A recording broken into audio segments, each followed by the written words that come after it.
It's time for the weather for your local forecast. Here's JD. Hi, good morning. Yep, that's me, Janice Dean. I have the best job in the world. I wake up every morning and go to work with my friends. And I get to talk to you about the weather. For 20 years, I've seen hurricanes and blizzards and weather that defies imagination. But I haven't seen it all. And that's why I made a list. A list of weather adventures that would fill the mental bucket of any meteorologist. Heck, anyone who loves the weather. It's my list. The Dean's List.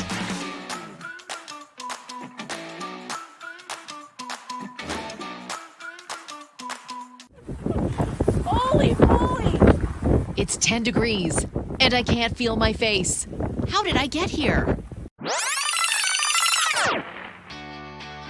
The first item on the Dean's List, Mount Washington, New Hampshire.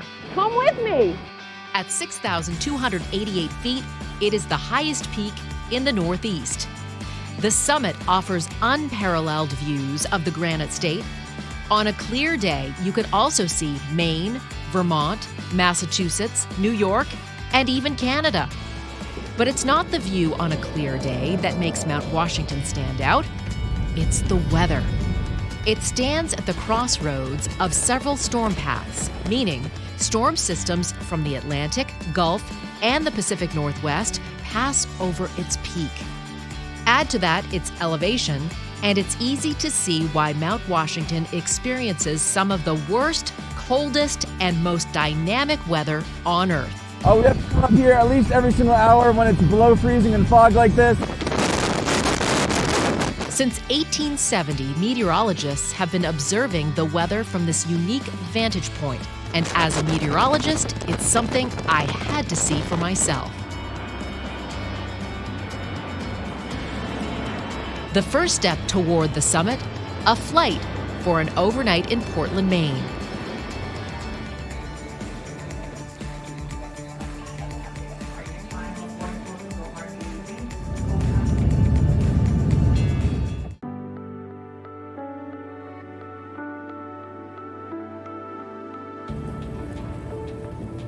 Can you tell we're not in New York anymore? Next, a 2.5-hour drive to the mountain. Okay, so we were in Portland, Maine. We have crossed over to New Hampshire, and now we are driving to the base of the mountain where we're going to stay overnight in a very nice hotel. Also eat at a very nice restaurant, I think, I'm hoping. Up early, going to meet the transportation crew who are going to take us then up to a van to meet the snowcat that will eventually bring us up towards Mount Washington. And that's apparently going to take 2 hours. So that means I'm not going to drink a lot because I might have to go to the bathroom. That's too much information. But I have to plan these things because I don't think anybody's going to want to pull over to the side of the road, which I've done before. Right, Sam? Too much information, but it's true. I have gone to the bathroom at the side of the road. Okay, got my luggage. We're at the Glen House, hotel on Mount Washington, where we're gonna stay the night. It's gorgeous here. Wait till you see it. Have a look.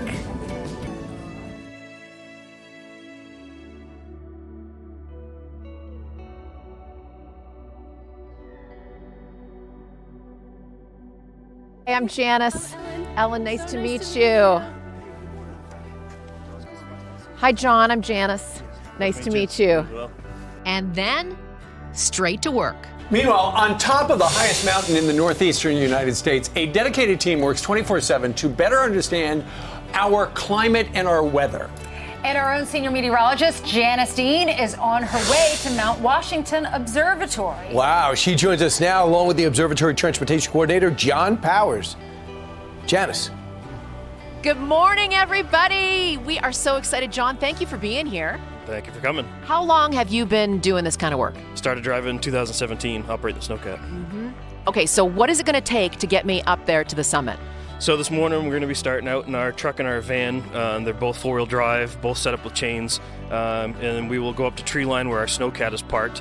And from the tree line up to the summit, we'll use the snowcat to get everybody up and get you up top. They say it's the worst weather in the country. What is the worst you've experienced? We've been up in winds a little over 100 miles an hour. It's usually visibility that really makes a big difference for us as far as whether or not we make it up the summit or if we turn around and come back down. Before we head to the summit, we go up to the tree line by car because a lack of snow makes using the snowcat impossible. It's gonna take 2 hours, 2.5 hours. Here we go. I love you guys. Yes, indeed. Bye, buddy. Woohoo! You rolling? Yeah. Are you rolling? All right, we're in the truck with John. He's taking us up. How far up the hill, John? We're going to be going to tree line. So it'll be about 20-25 minutes. Okay.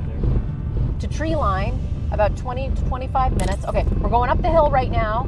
20-25 minutes to meet with the snowcat in this truck that has the chains. That's why we're rattling, going up the hill. And I'm very excited about this. Woo woo. That is gorgeous. Then we reach the halfway point. Gotta put my coat on. We're switching vehicles from the truck to the snowcat. Look at that thing. Woo! And we squeeze in a little more work. Okay, Fox Weather, I've got Charlie Peachy here with me, and we are about to do a report for Fox Weather. Don't miss it. We are halfway up to the summit of Mount Washington. I'm here with Charlie Peachy. Charlie, give me your title. I am a weather observer and research and IT specialist at the Mount Washington Observatory. I have not been up to the summit yet. What can I expect? Well, you're in for a treat. Tomorrow night we could be getting around 100-mile-per-hour winds. That means tomorrow we could be getting some winds upwards of 50, 60 miles per hour, so about hurricane force gusts during the day. So it's definitely a very windy environment. You can expect a lot more visibility like this where you're stuck in the clouds about 60% of the time, but otherwise you get some beautiful views about up to 120 miles on the most clear days. So That's crazy. on the most clear days you can see about 5 states, 2 countries, and 1 ocean. Oh my gosh, Yeah. that is amazing. Tell me about the science of this summit, why we get those winds. We get those winds specifically at the summit because we're at a really special point in the U.S. where a lot of the low pressure systems track right over the summit. So we get a good amount of storms that give us this weather, and then also the way the summit's located, we got a big funneling effect from the local mountains around us, the presidential range. And that funnels all the wind right up to the summit, and then when it funnels up and over the summit, what's called the Bernoulli principle is you get all that air getting funneled right over the summit. When it gets really fast over one area, it becomes a lower pressure, so you get increased winds, lower pressure, and extreme weather at the top of Mount Washington due to some of that funneling of the air and compressing of it at the top of the summit. One of your slogans is the world's worst weather. Some of the worst weather that you've experienced? Currently, I've only experienced 108-mile-per-hour gusts, which is nothing compared to the 231-mile-per-hour world record wind gust recorded by man in 1932. And that was without a storm, without a hurricane or a tornado. Yes, yeah, it wasn't necessarily during any of those. It was during more of a tropical event of a system coming up the East Coast, but it wasn't necessarily during something of a named hurricane or storm that we're not used to around here. Okay, Charlie, I'm excited. We got to do this. We're ready to go up to the summit? Absolutely, we are. I'm excited too. Yay! Thank you so much. Yeah, no problem. All right, guys, back to you. The next time you're going to see me, we're going to be at the highest peak in the Northeast. Okay, we just did the interview with Charlie. It was amazing, and now we're going up to the summit. Can't wait.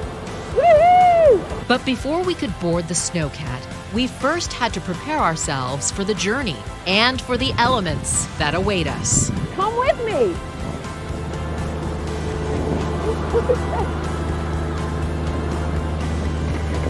Oh.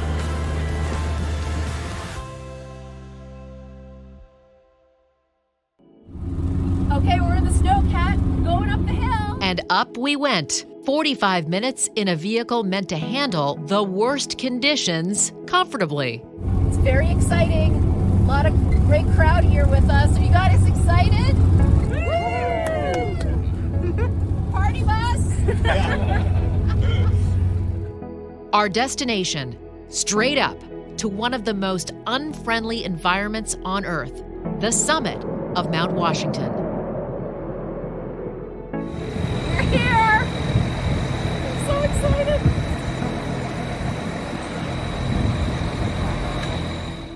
Once we finally arrived, it was time to gear up for the harsh and unforgiving environment that we'd purposely put ourselves into. When we walk around the summit and it's really icy outside, because a lot of the time, even though we get snow pretty frequently up here, it gets wind blown. So in order to make sure we can walk out and get the precip can every 6 hours, we make sure to wear these micro spikes, which have little spikes, as they say, on the bottom of these. So they just go right over the bottoms of your shoes, and then we can walk outside, and it makes it a lot easier for us to go outside and collect the precipitation can when there's a lot of ice in the ground.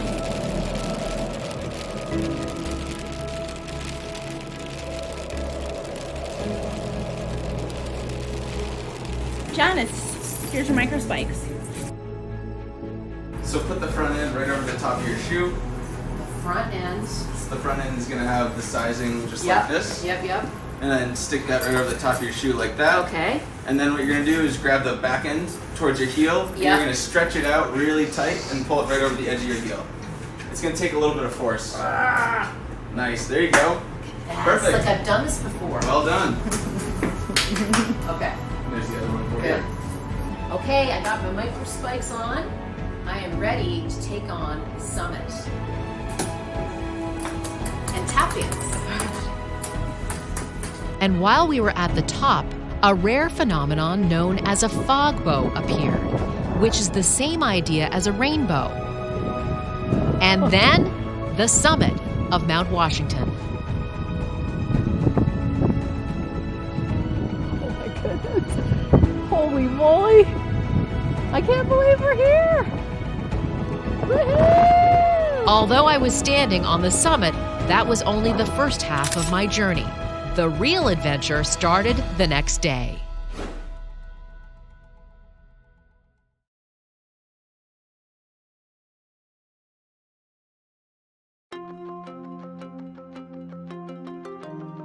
The summit of New Hampshire's Mount Washington is more than 6,000 feet above sea level.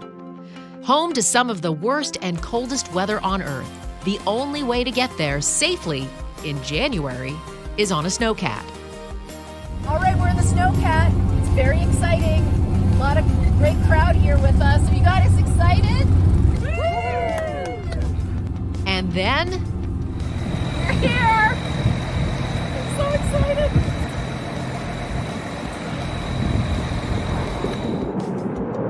the summit was foggy, the haze made worse by the whipping wind blowing around the snow on the mountaintop. But other than the wind, it was silent. Oh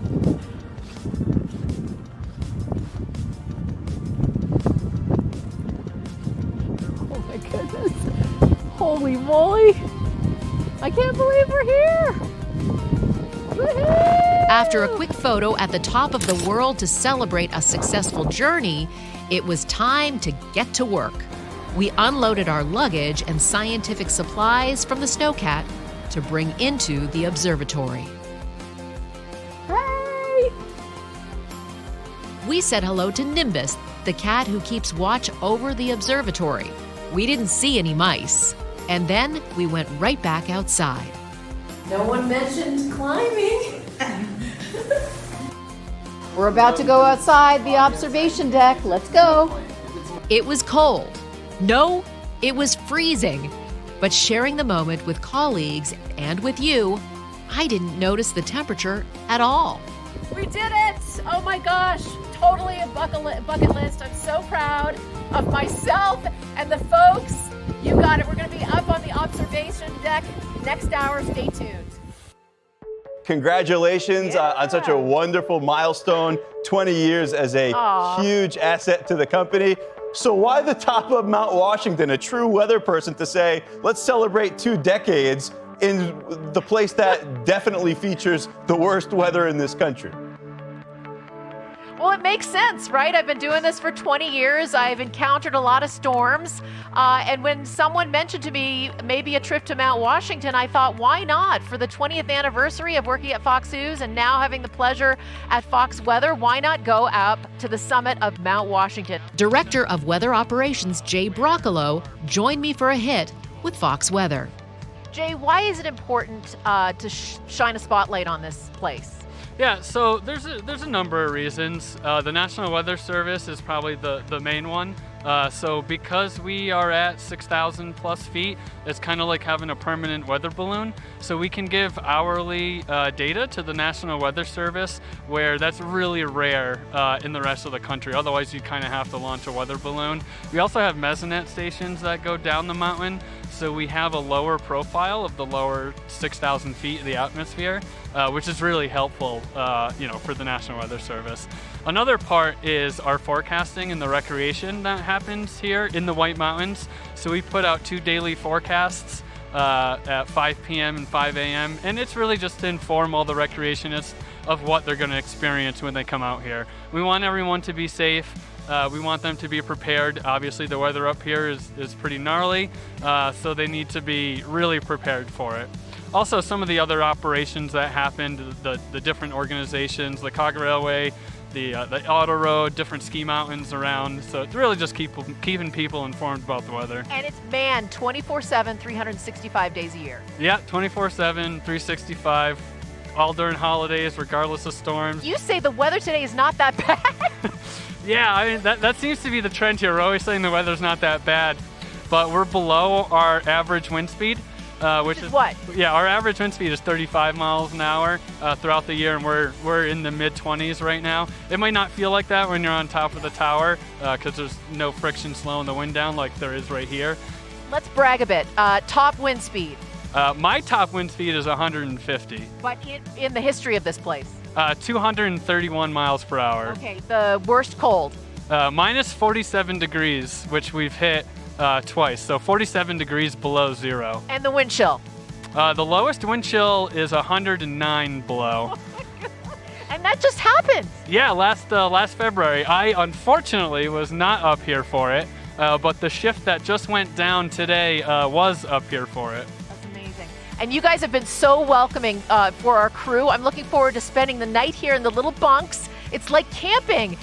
So hospitable in a place where it experiences the worst weather in the world. Yeah, I mean, at the end of the day, sometimes the best thing looking forward to is that warm meal that our excellent volunteers cook up for us every day.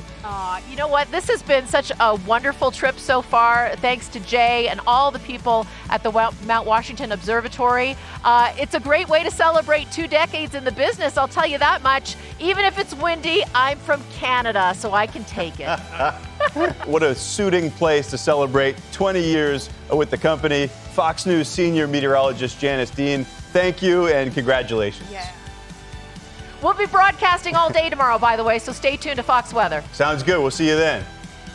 It's been a long day. It's been an exciting day. I'm going to eat my brownie. I'm going to go to sleep, and I'll see you tomorrow. Observer asleep.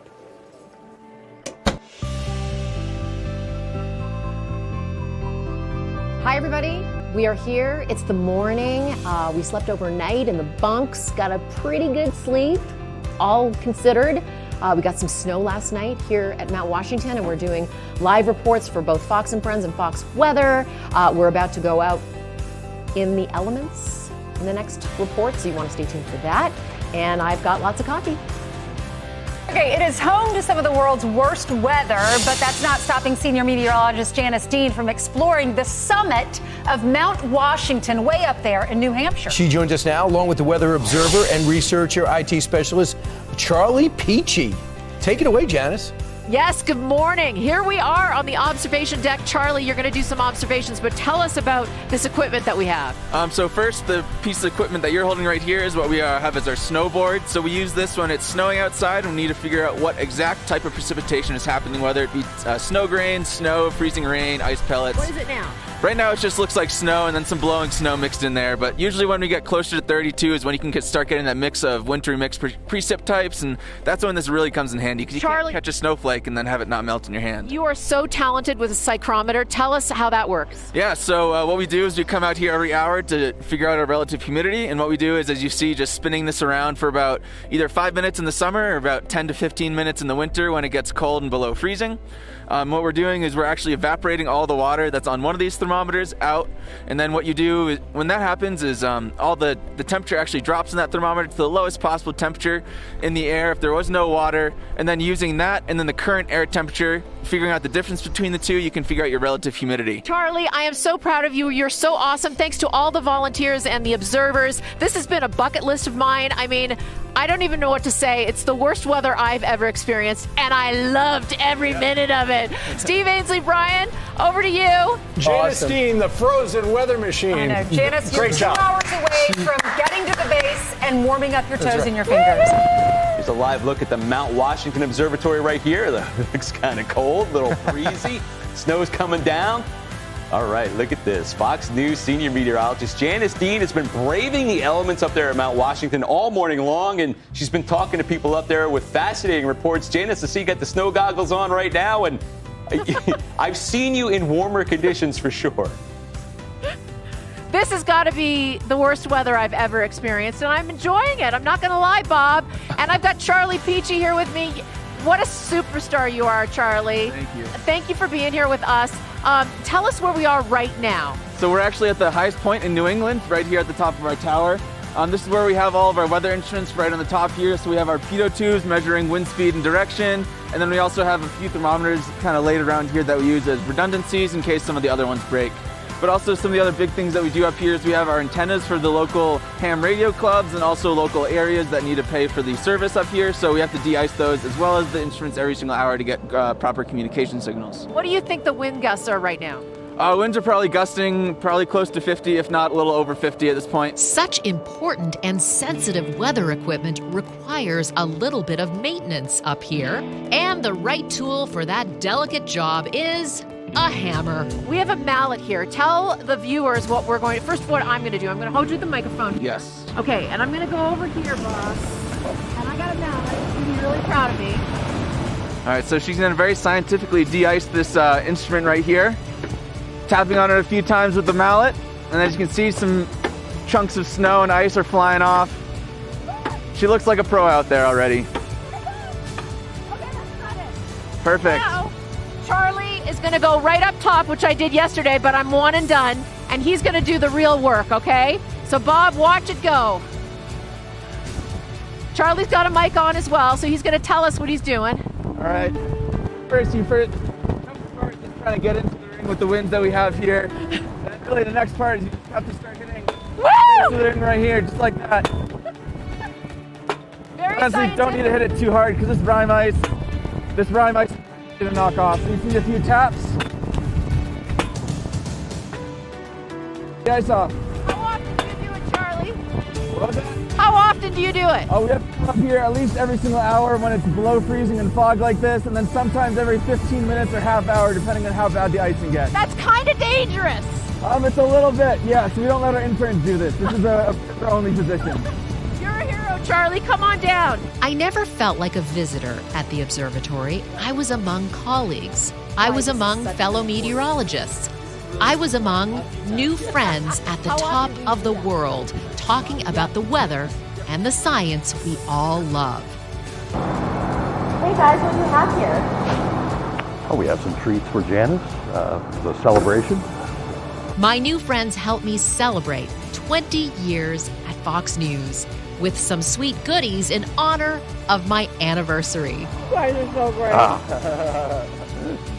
Oh, glad to be here. And just like that, That's it. It was amazing. I loved everyone. I can't wait to come back. The snow cat is here to take us home.